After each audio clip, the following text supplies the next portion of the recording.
This is my reading log assignment over a Bill Martin Jr. Award winner, and I have chosen The Day the Crayons Quit by Drew DeWalt. Pictures by Oliver Jeffers. So this story, there's all these crayons in a crayon box, and they belong to a boy named Duncan.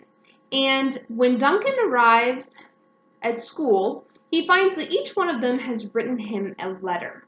And each one of them is kind of frustrated with the way that he's been using them. Some of them he's used way too much and there's barely any left. Others he's ripped some of the paper off and they feel naked. Some of them are very neat and they don't like being used to color outside the lines. Others, they just feel like they've been overworked or not worked enough. And so each one of them has an issue with the way he's using them, or they have an issue with another crayon in the box. For instance, beige is tired of being second to brown. And they let him know how they feel. And it's really cool the way that the illustrator has worked with the author. If you notice, this is the first page of the story, but this one is a note from the red crayon.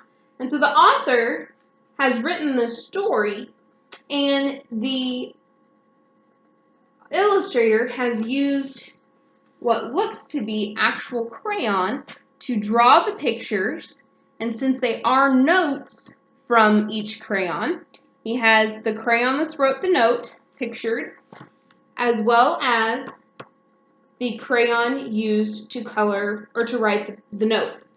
He uses the color.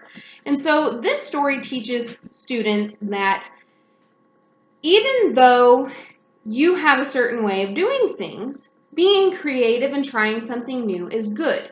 It also has an underlying topic of problem solving, because he's got to find a way to make each one of these crayons happy. And so what Duncan does is he gets creative and he uses all of them to create this wonderful masterpiece at the end of the story. And his teacher gives him an A for coloring and an A for creativity. So for this story, what I would do is I would make this a problem-solving and creativity assignment. I would tell the students that they would have to draw me a picture, and it would have to include the sky, it would have to include the ground, and they are limited to 7 colors, and they can't use blue and green.